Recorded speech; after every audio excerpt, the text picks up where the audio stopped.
Hello and good evening. Thanks for joining us. I'm Azlani Adani and you're watching News at 10. Our headlines tonight: a government committed to eradicating development gap between Peninsula and Sabah.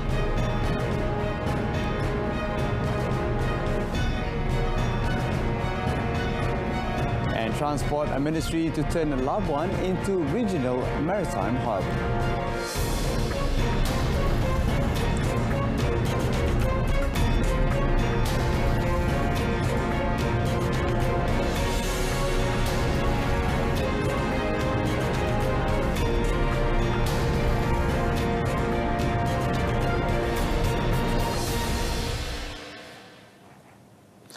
The federal government is making efforts to eradicate the development gap between Peninsular Malaysia and Sabah, including through the construction of the Pan-Borneo Highway. Prime Minister Datuk Seri Ismail Sabri Yaakob said the toll-free Pan-Borneo Highway being built in Sabah has the potential to transform all areas in the state within the next 5 years. Pada masa yang sama, kerajaan juga terus komited untuk melabur dalam bidang pendidikan dengan cara membaiki dan membina semula sekolah daif di kawasan pendalaman Sabah.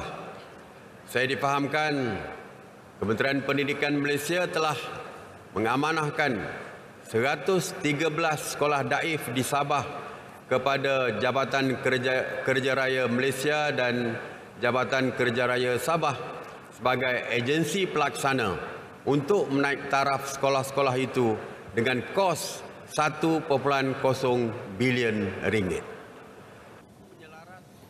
The Premier added that he hoped of the federal government is to see Sabah and Sarawak also together enjoying rapid development similar to that in other states. He also said the government will remain committed to realising the target of zero hardcore poverty in 10 localities in Sabah by the end of 2025 as outlined under the 12th Malaysian Plan through the holistic involvement of all relevant departments and agencies. According to him, the poverty eradication program was previously implemented, but the roles of all agencies involved were now combined with the Prime Minister's department through the Economic Planning Unit and the Implementation Coordinator Unit acting as the coordinator and facilitator.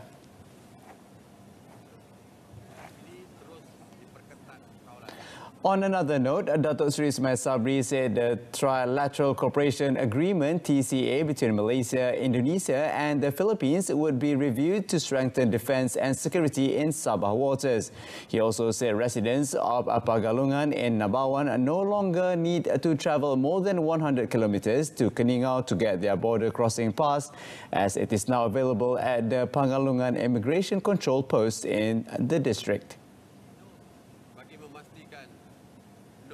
Mereka tidak perlu lagi pergi sejauh lebih 100 km ke Keningau untuk mendapatkan pas kebenaran yang kini boleh didapati di pos kawalan imigresen Pagalungan.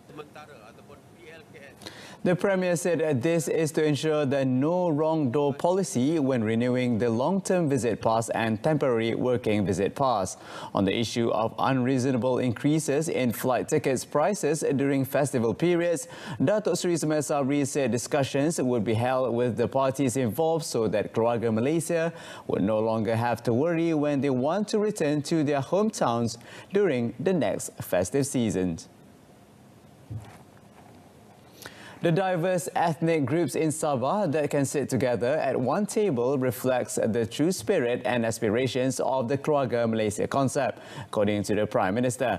Datuk Seri Ismail Sabri Yaakob said he was proud to see unity and understanding among the various races in the state because that was the spirit of Keluarga Malaysia that should be continued to be emphasised in this country.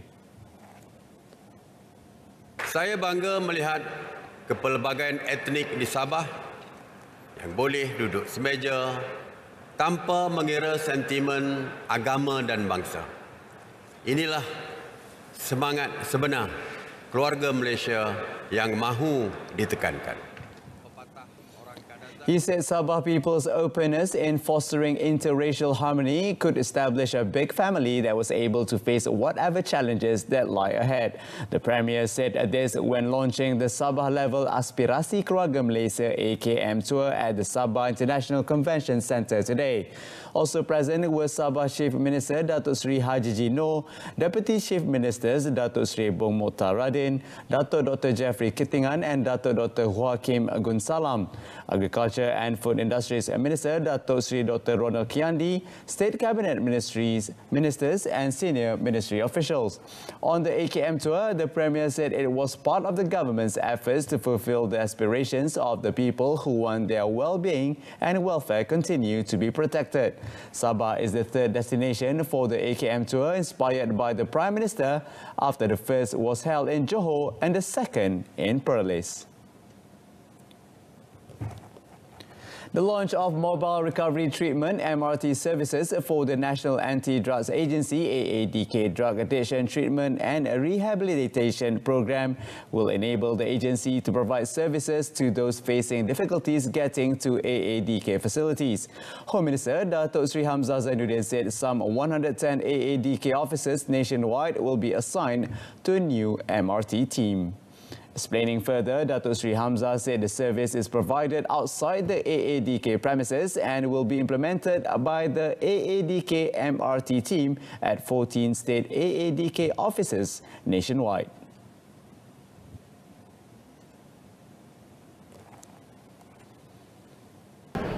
Ini adalah sesuatu program rawatan dan pemulihan AADK yang baru. Kalau dahulu kita hanya menunggu supaya klien datang kepada kita, tapi kali ini ianya kita cuba untuk mendampingi ataupun nak menyantuni atau nak pergi berjumpa dengan klien di tempat mereka. Kalau dahulu kita juga tunggu daripada klien yang datang daripada penjara. Kali ini kita nak ke penjara dahulu. Ini semua adalah sesuatu yang kita lakukan berbeza daripada program-program yang telah pun dirancang sebelum ini. He added the AADK MRT pilot project has been implemented for prisoners involved with drug addiction in 2021 and received a good response from the prisoners involved. He said the cooperation between AADK and the Malaysian Prisons Department is also a problem-solving approach to overcome the problem of drug inmates who return to addiction.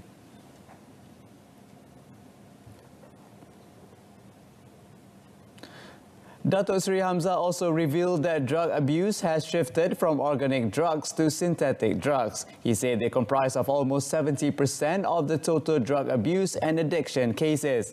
He added that the raising concerns are on the high number of young synthetic drug users involving those aged between 19 and 39. They comprise of 66% of total drug users recorded.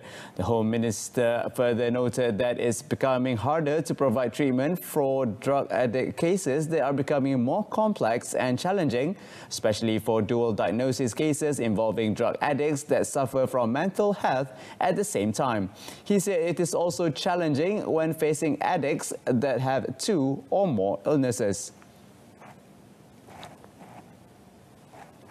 To overcome the shortage of meat supply in conjunction with this year's sacrificial ritual during Hari Raya Aidil-Adha, the government has agreed to import over 12,000 heads of cattle from Thailand.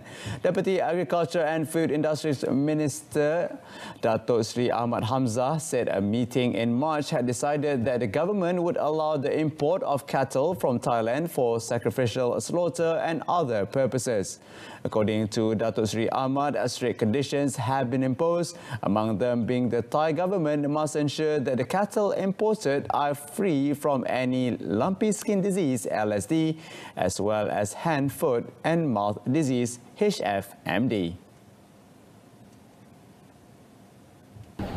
Tapi dengan syarat yang pertama ini, dengan syarat yang ketat, dengan kerjasama daripada kerajaan Thailand. Yang pertamanya mereka boleh mengesahkan bahawa lembu-lembu yang kena bawa masuk ni untuk korban dan juga untuk tujuan lain telah bebas daripada LSD dan penyakit-penyakit lain juga, macam penyakit HFMPD itu, mulut dan kaki dan mulut. Dan sebelum masuk untuk sembelihan, kita akan kuarantin selama 28 hari. Itu tujuan lain, susu dan lain-lain 35 hari. Speaking after officiating the 2022 World Bee Day at University Putra Malaysia, he said last year the government stopped importing cattle from Thailand because of the disease, but now it has been allowed with strict conditions. Earlier, it was reported that Muslims who wanted to perform the sacrificial ritual in conjunction with Hari Raya Aidil Adha this year are expected to face a price increase of between 35 to 40% because of the high operating costs borne by farmers. The prosecution in the One Malaysia Development Berhad 1MDB audit tampering trial is seeking to call former 1MDB CEO Arul Kanda Kandasamy to testify against former Prime Minister Datuk Seri Najib Razak. High Court Judge Justice Muhammad Zaini Mazlan was informed of the matter in an oral application by lead prosecutor Datuk Seri Gopal Sri Ram. Dato' Sri Ram said the application was made under Section 63 of the Malaysian Anti-Corruption Commission MACC Act 2009. Dato' Sri Najib's lead counsel Tan Sri Muhammad Shafi'i Abdullah, who objected to the application, told the court that the prosecution's application was unusual and probably the first of its kind in modern times. Lawyer Dato' N. Sivanathan, who is representing Arul Kanda, said he would not be making any submission and would leave the matter to the court's discretion. Dato' Sri Najib, 68, is charged with using his position to order amendments to the 1MDB final audit report before it was presented to the Public Accounts Committee to avoid any action being taken against him, while Arul Kanda, 45, is charged with abetting Dato' Sri Najib in making the amendments to the report to protect Dato' Sri Najib from being subjected to action.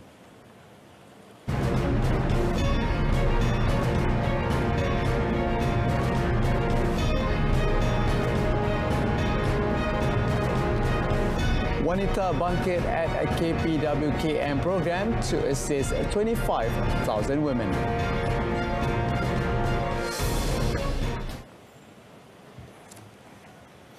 The Transport Ministry has seen the potential of Labuan to be turned into a regional maritime hub owing its developing maritime industry.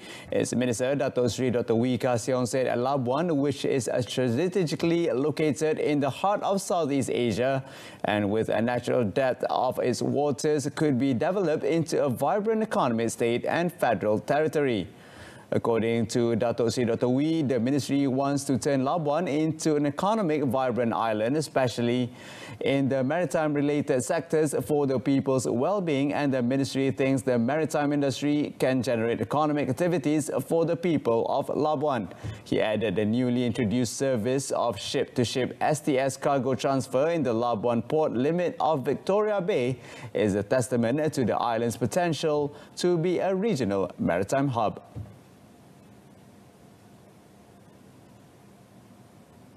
Kementerian telah mengeluarkan satu perbit untuk mewujudkan 6 plot untuk secara khas untuk diadakan STS, ya, mewujudkan aktiviti untuk menjalankan STS. Sebenarnya STS ni dia tidak berada di kawasan pelabuhan.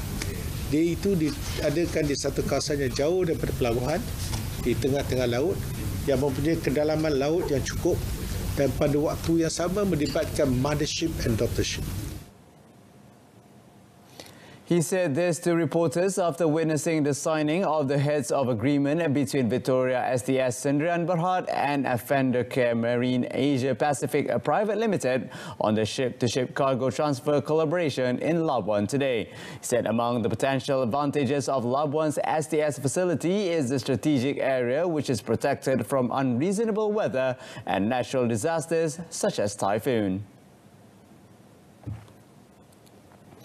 The Women, Family and Community Development Ministry, KPWKM, aims to assist 25,000 women nationwide through the Wanita Bangkit at KPWKM program by the end of this year. Its Minister, Datuk Sri Rina Muhammad Harun, said a total of 17,125 women entrepreneurs, especially single mothers, housewives and persons with disabilities have benefited from the initiative since its inception last year. Datuk Sri Rina said the program was introduced by the government to assist women affected by the COVID-19 pandemic so that they can earn their own income and be independent to help their families. Ya, dan program ini akan diteruskan tidak terhenti bukan saja waktu COVID hari itu pandemik, tapi akan diteruskan sebab kita tengok sekarang ini bila ekonomi alhamdulillah semakin meningkat, peluang-peluang juga ada semakin meningkat, jadi kita perlu untuk membantu mereka-mereka. Jadi walaupun mereka ni suri rumah, tapi mereka juga boleh menjana pendapatan daripada rumah. Speaking after officiating a business coaching course in Kuala Terengganu, she said through the program, participants will receive 500 ringgit each to start a small business, and they are constantly monitored by the ministry to ensure that they remain focused on improving the socio-economic status of their families. The launch of the Housing Blueprint 3.0 will enhance the housing agenda for the Malaysian Armed Forces ATM personnel, veterans as well as their families, and ensure their welfare continues to be protected. Senior Defence Minister Datuk Sri Shammuddin Tun Hussein said the blueprint was developed based on three main objectives, namely construction, maintenance and ownership. Speaking at the soft launch of the blueprint today, Datuk Sri Shammuddin said through the initiative, ATM personnel, veterans and their families will be able to live in comfortable homes. He further explained that under the blueprint, a total of 12,733 Rumah Keluarga Malaysia Angkatan Tentera RKMAT homes would be built in 5 phases from 2023 to 2030. Saya akui ada RKMAT yang kita perlu segera dinaik taraf. Saya juga tahu masih ada sebahagian anggota yang perlu menyewa di luar dengan bayaran yang jauh lebih tinggi daripada allowance perumahan yang diterima secara bulanan. Atas sebab-sebab inilah tekad saya untuk mengusahakan kediaman yang lebih baik kepada lebih ramai anggota ATM dan ahli keluarga semakin kuat. He said a total of 974 housing units under the One Member One House SAHIH program would also be built in stages at Wardiban Camp, while another 6,400 units will be built in stages in Genting Klang from 2027 to 2033.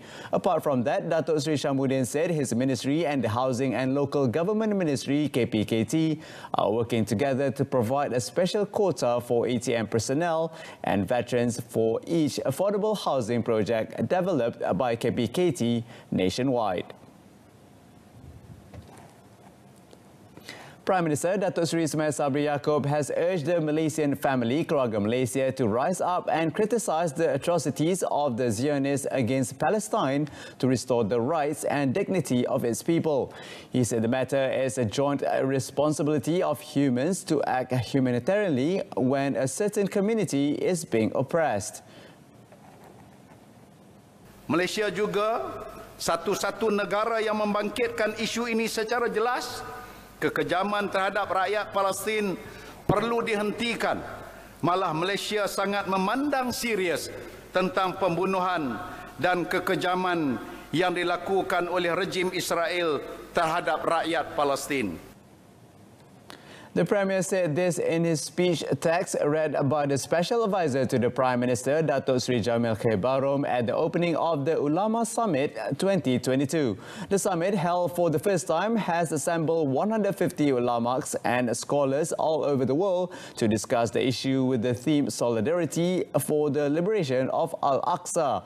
He said Malaysia views seriously the issue of atrocities against Muslims in Palestine by continuing to support and play its role in all efforts towards the well-being of Muslims. He said the commitment and stand of Malaysia for Palestine was among the matters raised at the special ASEAN-United States summit chaired by President Biden in Washington recently.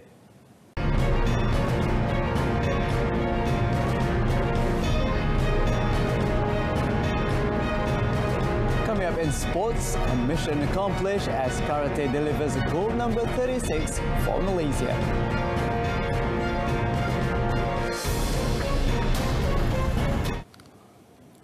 Together, hand in hand, we're running right. Together we are high to the finish line. Tomorrow is so bright for everyone who will try. Let's shine.